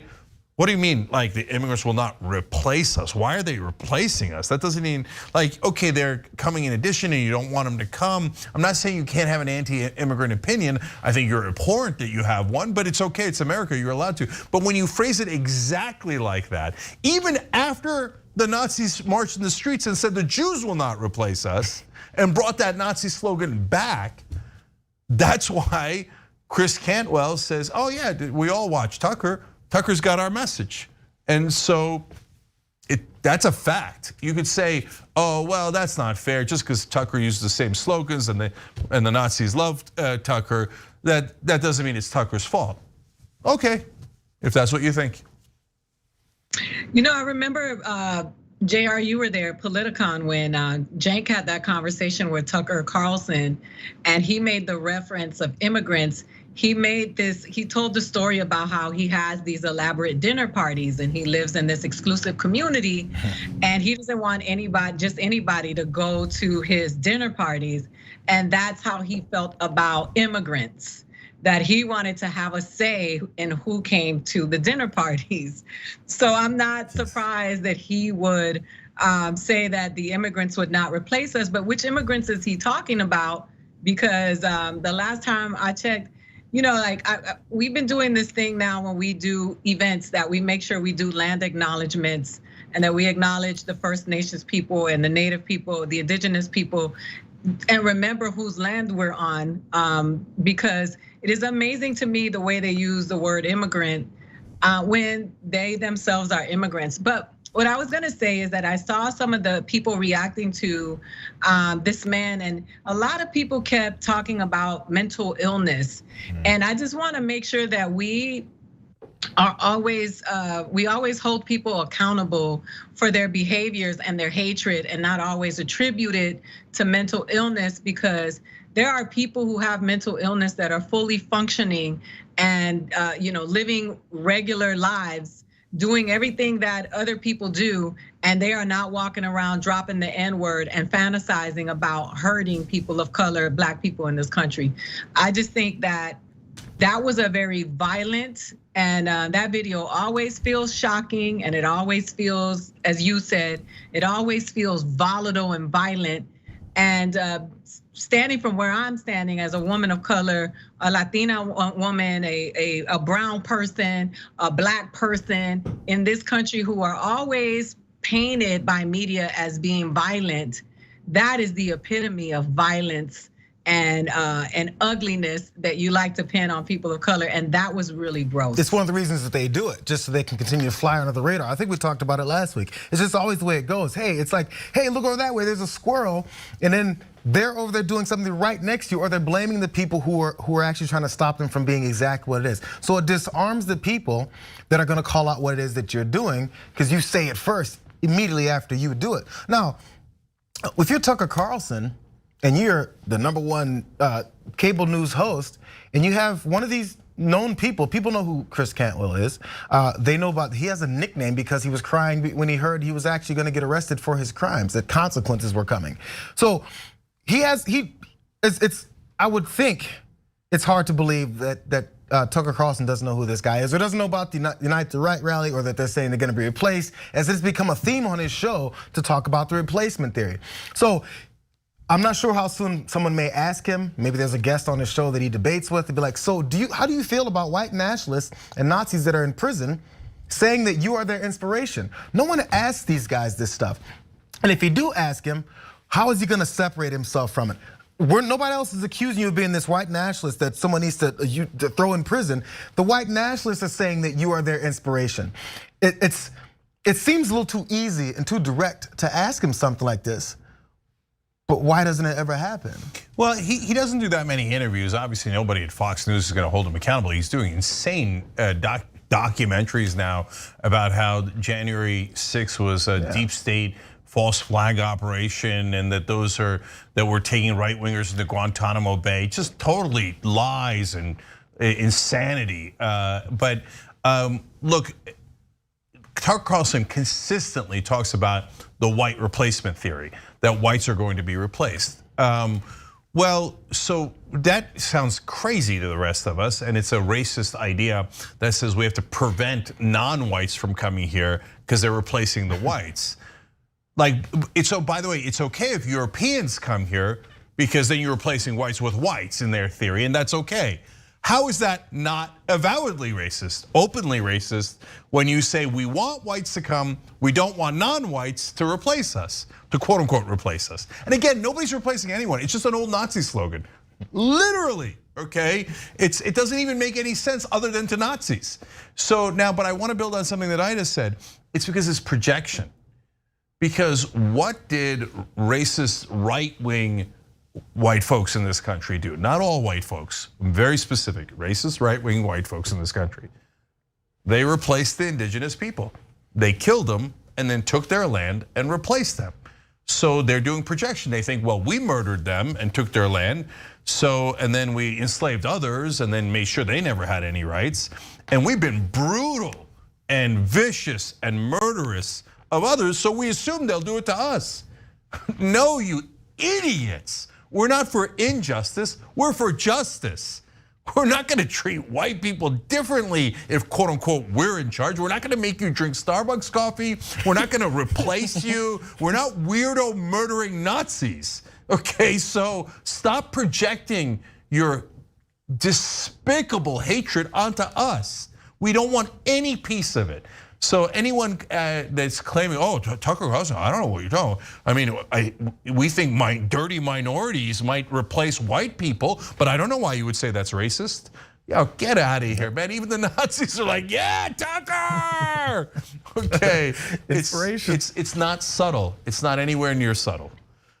Okay, we got to take a break? Yeah, we do. We got to go break. Okay, sorry. We got to take a quick break. When we come back, we still have insanity, but you'll never guess what a QAnon guy wound up doing. All right, we'll be back.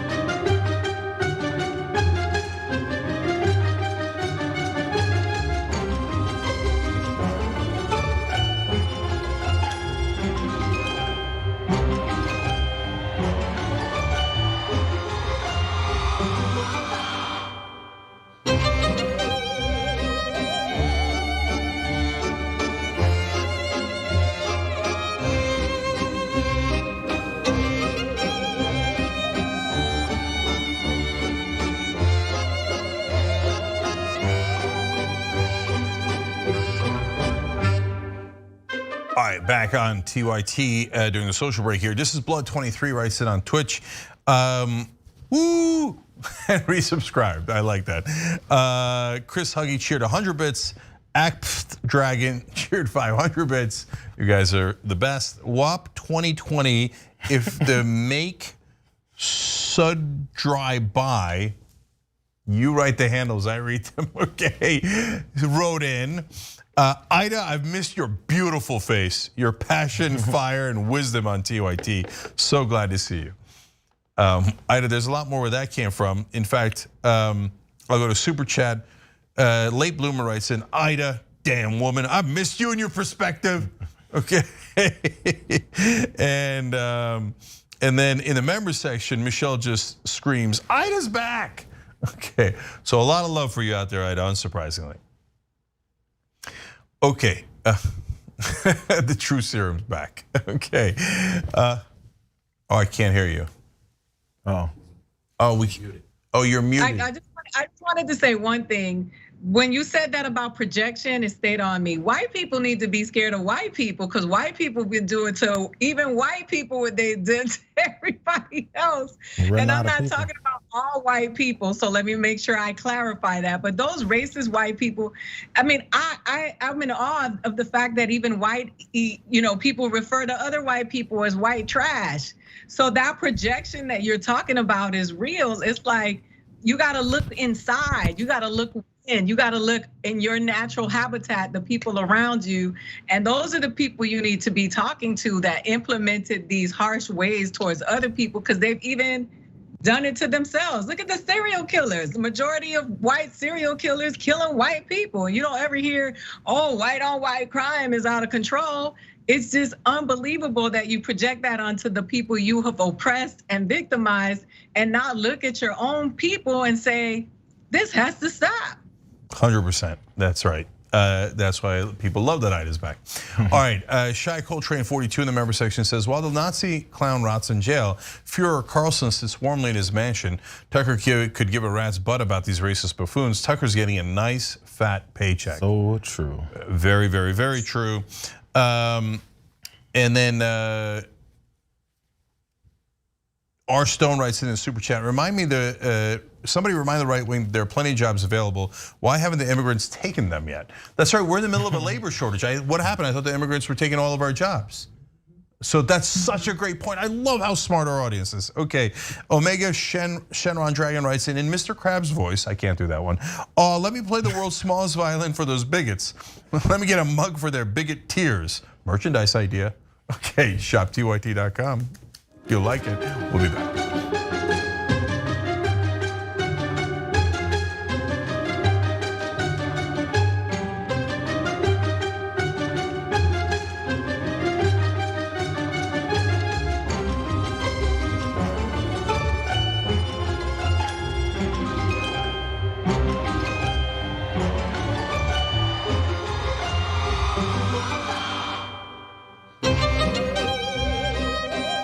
All right, back on TYT, Cenk, JR, and Ida with you guys. More stories. JR, go. Going. A high school student in Massachusetts was speaking about the bullying problem that she's experiencing at the school. This was at a school board meeting though. But during her explanation, she was verbally attacked, interrupted by a parent that was off in, I guess, in the audience crowd somewhere. Now, she's a senior at the high school. Her name is Mackenzie Atwood, and she was talking specifically about the problem with how there's protected classes in the school: race, gender identity, sexual orientation. And as she was talking about how maybe some of those groups aren't getting the protection that they had said that they are giving to students, she was interrupted. But first, let's let her speak about what was happening at the school. Let's listen. I think what should be known is that at the high school level, we have meetings at the beginning of every school year outlining what protected classes are in the school.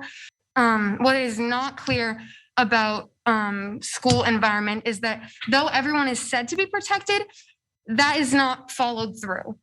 So kids every single day, and being in theater, there's obviously that stereotype that everyone in theater is gay. And yeah, you can say that it's pretty true because a lot of us are gay and it's somewhere where we can be comfortable.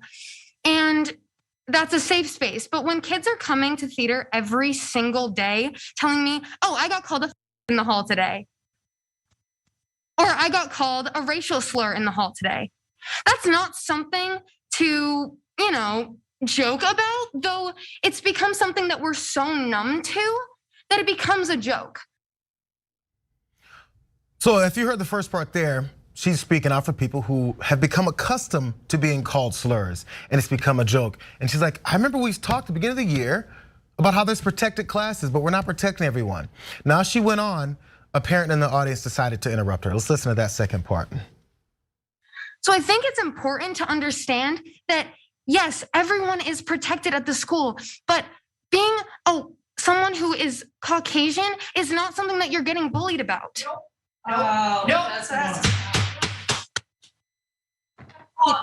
Keep going, please. Being homosexual, which, may I say, I am gay. Call me what you want about that.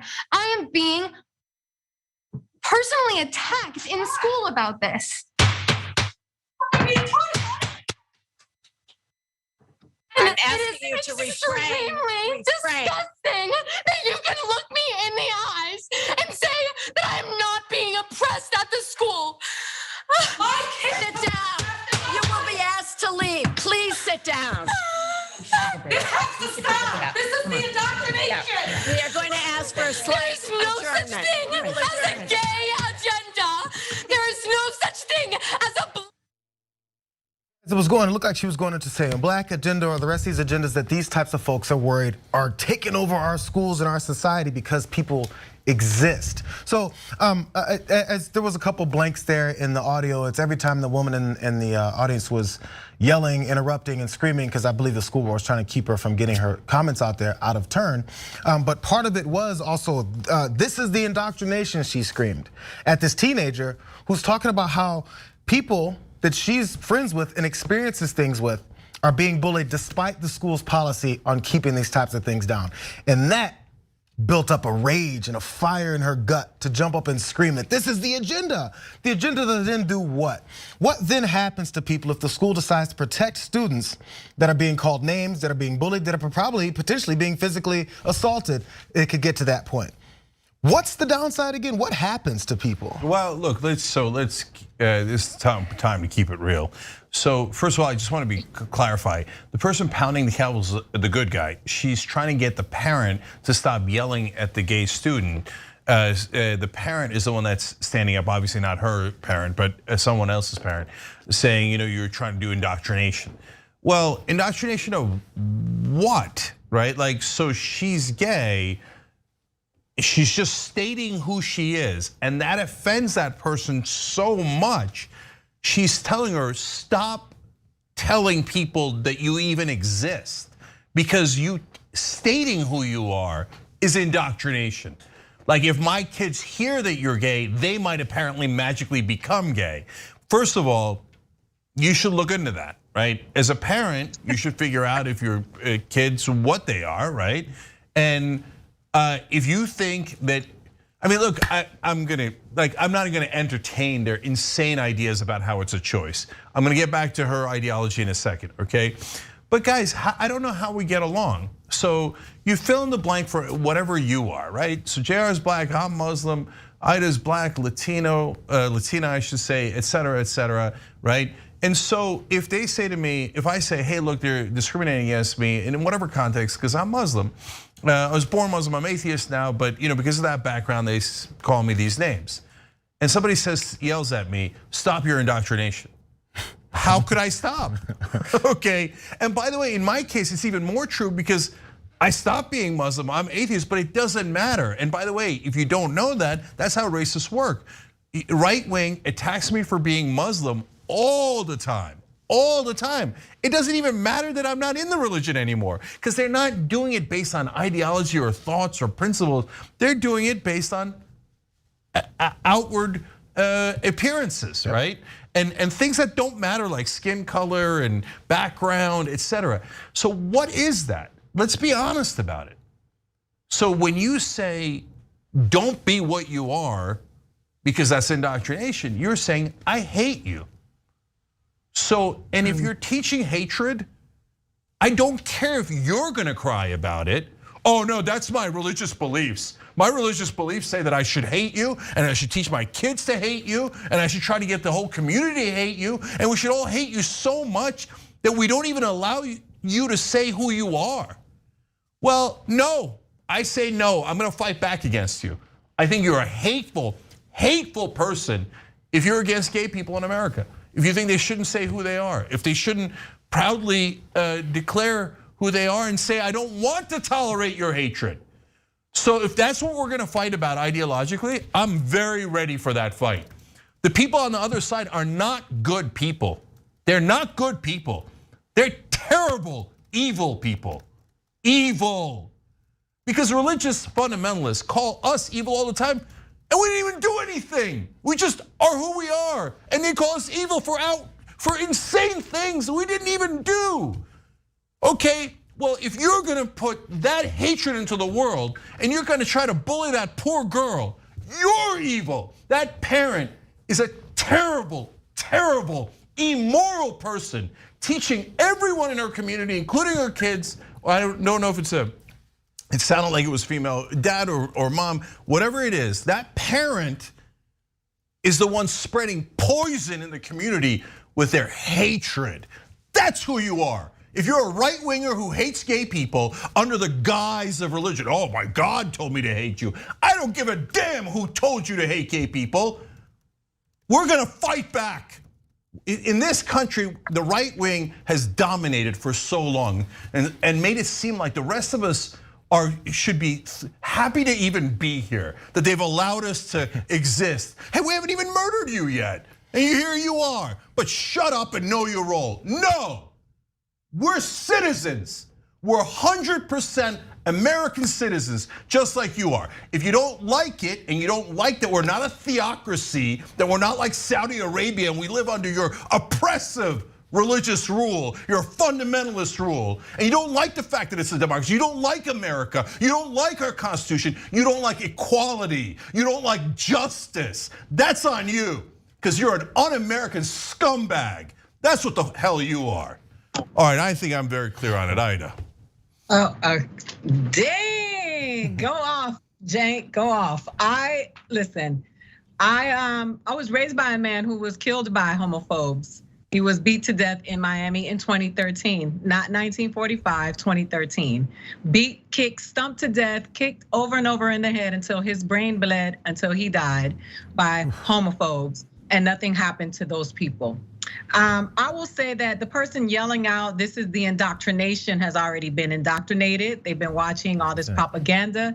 There's a severe, serious problem in this country with a lack of education, people getting their information at the gas station, being informed by people who are making a lot of money on their ignorance, and it continues and it's getting deeper and it's getting, people in this country who call themselves religious. Let me just remind you of one thing, somebody who comes from the church, your job, God gotta be tired of y'all, because y'all keep speaking up for God like y'all are God, and that is the opposite of what you're supposed to do when you're an alleged God lover, Christian, or whatever faith you call yourself belonging to, is not to become God, but you're supposed to be a servant. You're supposed to walk in a way that's worthy of the calling, right? That's what they say in church. You're supposed to behave in such a way that's so accepting and so loving, because you're supposed to behave the way Jesus behaved. And this behavior that you are implementing has nothing to do with God and everything to do with your fear of who you really are and the fear of other people participating in the privileges that you have had for a very long time. I don't know one man or woman who is secure in their sexuality that gives a damn about somebody being referred to by their pronouns. They don't care about what they do at night. And it just seems to me that the people who are always yelling this stuff out are dealing with some issues within themselves, which is why it becomes, you're like, dude, like I do not sit around worried about somebody turning my kids gay. Like it's never been a fear or even a thought of mine. But how sad for those people's children who may be battling with their sexuality. And if you look at the suicide rate amongst these children, that goes down to kids that are like 9 years old. It is really a big problem, not just in this country, but everywhere, where we keep spewing this hatred towards people. And let's just act, this whole indoctrination, this whole agenda, we read about Caesar in history who was having orgies with men, and we try to act like this is a new thing. It's been here since the beginning of time, since the beginning of man, and now we want to act like, oh my gosh, the gays are really coming for us. The trans people, like they're really coming for us, and they've been here since forever. I just think that while you're worrying about what gay people are doing or what gay or trans people or queer people are referring to themselves as, the education system is poor. You can't get a loan. The average kid doesn't know whether they're coming or going because they're not learning geography in school. We are struggling in this country in terms of healthcare, and y'all sitting around here worrying about who is loving who, and that is just such an indicator of why they continue to keep us down, because we just don't. We have lost. I mean, that sounds crazy. That doesn't sound like somebody who's speaking from a place of reason. That sounds like a person who's been brainwashed and is now yelling out these talking points that they are regurgitating that they heard on places like Fox News, or being ill-informed through their pastors or the clergy in their religious houses. And it's so sad because people just we are in the upside down. I don't know what to say. I want you to think about the anger we've got here, Cenk, really fast. So Cenk just got really upset. The lady at the school meeting got upset. The girl there, I think she was a senior in high school there, she got upset. Everyone's upset about this, but let's think about the reasons and root behind it. The girl said, I've got students and friends and fellow theater folks that are talking about being called slurs in the hallways at the school, and I would like for them to be protected. Sounds like something that would be something you would respect. Someone wants to protect other people that are potentially being attacked, that are being attacked verbally. Cenk is upset because he wants to protect the folks that are being attacked like this, that then lead to murderous intentions like what happened with your family, Ida. And that should spark a level of anger in people. I don't want people getting killed for who they are. Whether or not you believe it or not, you don't have to believe whether or not someone is really gay, or whether or not gayness really exists, or whether or not someone who says they're trans isn't trans or not. Why does that matter to you? We talked about it before when we talking about comedians. Why does that matter to you to that extent? So everybody's upset. We talk about your reason to be upset. We talk about Ida's reason to be upset. We know why this high school senior is upset. Why is that mother upset that's screaming at her? Who's dying? Who's being disenfranchised? Who's being bullied? Who's being pushed to suicide in her life because folks from the LGBTQ community exist? These are the lines that are drawn. We're looking to protect people's lives. You're looking to protect your thoughts by getting that angry at someone else. Jared, it's a slightly worse than that. You're just looking to protect your hatred. And we should have no tolerance for it. So let me be super clear. Right wing in this country has gaslit the rest of us forever and ever. So when they say racist things and we say, hey, could you please not be racist against me as a person, right? They go, oh my God, you've hurt my feelings. My poor, poor feelings. I can't believe I got called racist, right? Okay, I don't care. How about when you hurt our feelings? Oh, you guys don't count. Who cares? You're gay and you're getting called slurs in the hallways? Good. Shut up, they say. Well, how about her feelings? You don't care about that student at all. But if we call you a homophobe, all of a sudden you're like, oh my, how dare you? No. I'm done with the gaslighting. Totally and utterly done with it. Don't ever do anything physical, but don't ever let them shout you down. You want to get loud? I guarantee you I can get louder. I guarantee it. So when you see racism, when you see bigotry, don't do it willy-nilly, okay? This is a super clear case. When you got a super clear case like this, racism, bigotry, homophobia, no, you shout her down and you tell her, we're not gonna accept your hatred here. You're a terrible, immoral person and we're not gonna stand for it. And if you wanna cry about it, great. I'm thrilled that you're crying because you might think twice before you try to inflict psychological damage on the rest of us. Okay, you're the bad person and we're not gonna tolerate it anymore. And I don't care at all about your feelings. You've never cared about ours. All right, we gotta take a break. Yeah. Go ahead. I'm sorry, Ida, go ahead, last word. No, I was just gonna say, the funny thing is the fascination with that. According to the Bible and all of the books of God, there are other sins, right? There are other sins. Nobody focuses on the other sins. Why so much focus on this unless it's just a Freudian slip? Because why do you care so much? Are you going around telling people you shouldn't be cheating on your wife, you shouldn't be cheating on your husband, you shouldn't be lying on your taxes, you shouldn't be stealing from people? Why are you so fascinated with this? This is this alleged sin. Why are you so focused with this? And that is what really fascinates me. Why do you care so much? Yeah, we all know why. All right, we got to take a break. When we come back, that story I've been promising you all day. A QAnon man caught doing what? It's a funny tease because you're not going to be surprised. We'll be back.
All right, guys, a couple of super quick programming notes. Don't forget, we got a podcast network where we get your podcasts. Check out Indisputable, Damage Report, Old School, Happy Half Hour, obviously Young Turks.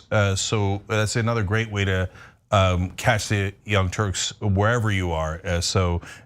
And of course, if you're a member, you can get the audio as well. By the way, if you're a video content creator, we want you to reach out to us. And we're looking for people to write, produce, host, and edit short form editorial videos. Go to tyt.com/careers. We want you guys to be part of the Young Turks. We're not kidding around. You are the Young Turks. So tyt.com/careers. Check that out.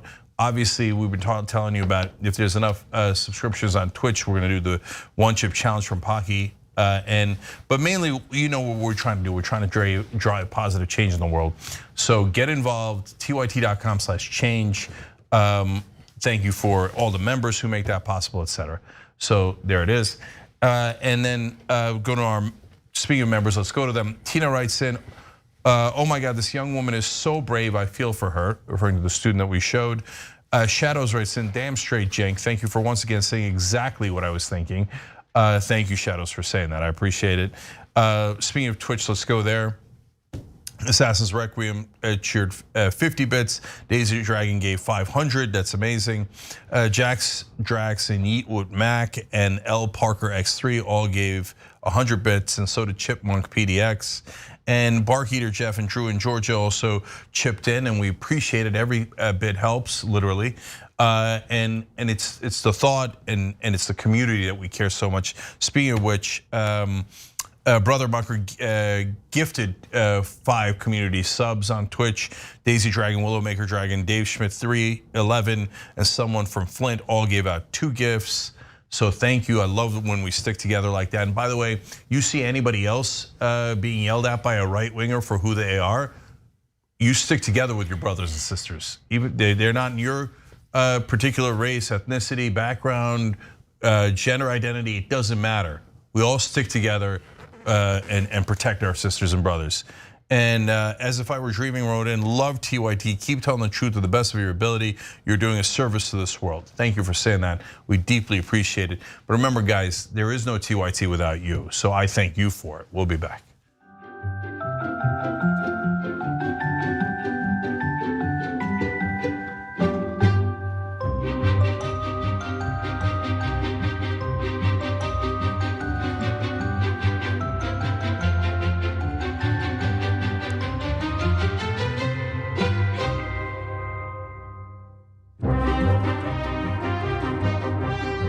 Back on TYT, Cenk, Ida, and JR with you guys. JR's got more news for us. I've got a Cenk I told you special for you. Okay, good. A popular QAnon influencer, he speaks to a lot of his followers on a regular basis about how the Democrats are a bunch of pedophiles, they're running sex rings out of pizza shops, and on and on. We've heard these things before.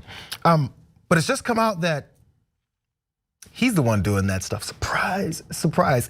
His name is David Todeschini, and he also had an alias he went by because that's not shady at all. David Trent was the alias, and he's a well-known QAnon influencer. There's his face there. So Todeschini operates the Net for Truth BitChute channel with about 21,000 followers, a GoFundMe page for Christian ministry and veterans advocacy featuring QAnon rhetoric, a number of social media pages. And Todeschini was also the owner of a YouTube channel that had thousands of followers until the platform purged channels that were espousing QAnon conspiracy theories after the January 6th attack on the Capitol. So he's used his platform also to bash Joe Biden, as you could probably expect. I'd never heard of this term before, called him a Cho-Mo. It's prison slang for a pedophile. Maybe he knows about prison and pedophilia, because in one of his most recent videos, he also boasted about all these other conspiracy theories. So let's see another mugshot of the guy because he's been in jail.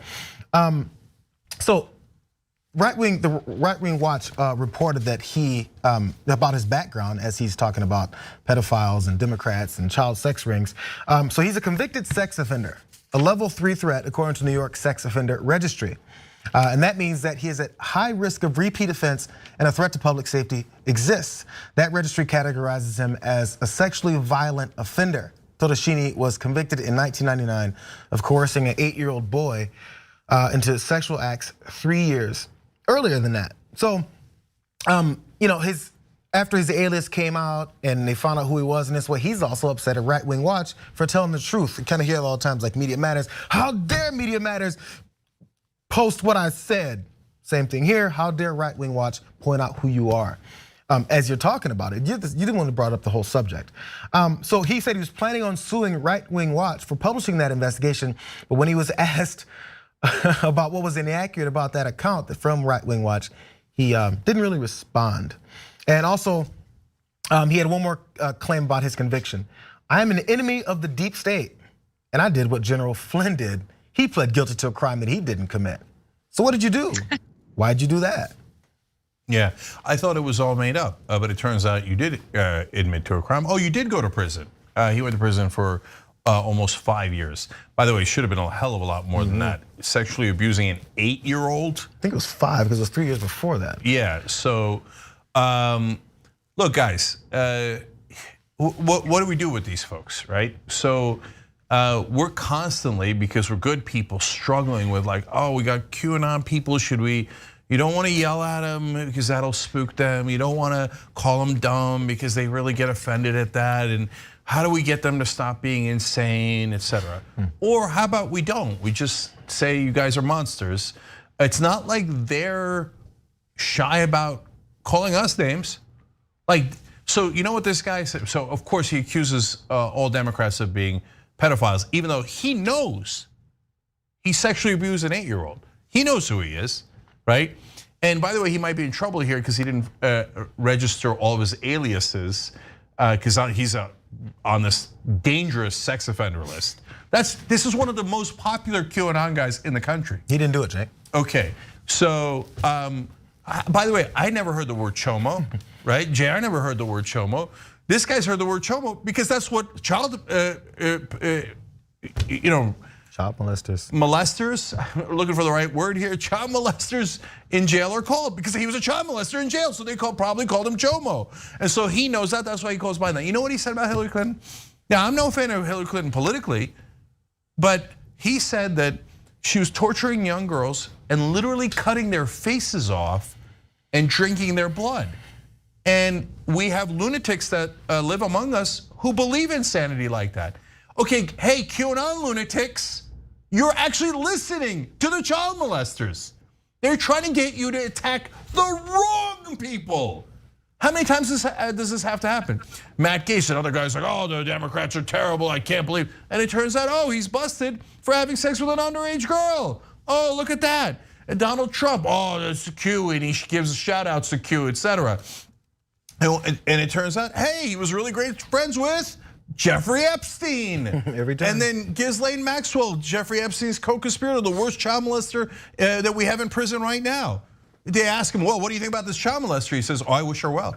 Then they came back and asked him again. They said, you wish the child molester well. She's the worst child molester in America. Are you sure? And he's like, oh yeah, I'm sure, I know her, I like her. Yeah, I wish her well. You idiots, it's these guys that are the child molesters. How stupid are you? Oh, I'm sorry, did I hurt your lunatic feelings? Ida. You know, I'm gonna push back on what you just said, Jake, because I think that this politicizing child molesters has become such a problem, because when you give it a brand, a Democrat brand or a Republican brand or right wing, it really, there are child molesters who are Democrat, Republican, progressive, and liberal, and they all need to go. And so, you know, I feel you. You know, I'm extreme. I'm like, and we're testing cosmetics on animals, right? That's what we doing. And these people just running about the planet. Because I was sexually abused, so I have a very strong feelings against this. But you know, I just think that this isn't what I'm saying about the craziness that is right now, and that we are in the middle of this Lord of the Flies reality, where everything is taken, abducted, and politicized. And it's like, no, you guys are the child molesters. No, you guys are the child molesters. Yeah. Meanwhile, the child molesters are just rolling around molesting. And I don't know what we're gonna do about these people who are getting their information at the gas station while they're pumping their gas. I don't know what we're gonna do about these people who don't pick up and read books and get their information from different sources. I don't know what we're gonna do about these people because they seem to be growing in numbers. But I do know that what we need to be advocating for is the safety of children, proper education, that we're fighting for our teachers, that healthcare is a priority. And I just feel like engaging these people is a grand waste of time because they're headed nowhere fast. Their bad energy is being fed in the way of information that is just feeding all of their illnesses and their toxicity. They're filled with hate, like you said. And all they need to do is spew the hate because they're working through their pain. We saw that in the highest office of the land. So like what I am advocating for at this point is that we just gotta leave them behind because they're not coming with us. They're too far gone. These people are, and also they're making money off of this stuff, right? They got subscribers on YouTube. They get money off of people watching their stuff. We're just so far gone. It's crazy. I'm glad you brought up the fact they're making money off it because that's part of the thing. Look, we have this system where that you're stepping on each other in order to survive. And so there's enough people that want to blame someone else. So politicians jump on that and go, hey, people are desperate, people are upset, people are scared about what's gonna happen next. We gotta give them someone to be afraid of. This is not new. It's since the beginning of politics here. So it's a different group every time. We're just collectively a bunch of the same ones we used to. And so if you continue to blame someone else and appease someone's fears because they're in a bad situation that you've helped put them in, because we choose winners and losers in this country, and there's plenty losers and only a couple winners. After that happens, people are just upset, worried, and scared, and like, we gotta focus them on somewhere. And the word of the day, apparently today, is projection, because it's in every story. It's the way it works. It's the political approach to how they do their agenda, projection. Yeah, but let me agree with Ida in a number of ways, and I don't want anybody to mistake what I'm saying. Are there child molesters who are Republicans, Democrats, nonpartisan independents? Of course. The reason I'm fighting back is because QAnon has convinced tens of millions of Americans that it's just Democrats, and they do it in a basement of a pizza shop, and they drink the blood, and it's satanic, cuckoo for Cocoa Puff stuff. No, child molesters generally do it with people that are near them, people that are closest to them, and they do it in ways that are not part of satanic cults. They do it in ways that are worse. They gain your trust, and then they violate that trust. And it doesn't have anything to do with politics, you morons. It isn't like, oh, well, the Democrats are, because they're Democrats, they're going to molest kids. So weird. That is so painfully dumb. And by the way, Republicans don't molest kids because they're Republicans. They do, if the ones that do it because they're child molesters, because that's what they are. So now look, he had 30 channels on YouTube, and then YouTube banned him, right? And then the right wing says, oh, censorship. This poor child molester got banned from YouTube for spreading insane theories about how Hillary Clinton's cutting the faces off of girls. Oh, cancel culture. You canceled our poor child molester. Okay, this is what they've devolved to. And lastly, Ida's right. I got a neighbor who's got a QAnon bumper sticker. I never talk to him because what are you gonna do? You're talking to a lunatic. Of course, at some point I'm gonna tell him he's a lunatic, and then he's gonna catch feelings. He thinks I can call you a child molester and someone who drinks kids' blood, and that's not offensive. But if you say I'm not smart, I'm so offended. I'm so offended. I don't give a goddamn that you're offended. Go cry in a goddamn corner. We're out of time. Members, we got an amazing bonus episode with more insanity. We got an anti-vaxxer who, anyway, you'll see what I think about that. TYT.com/join to become a member. We'll see you there.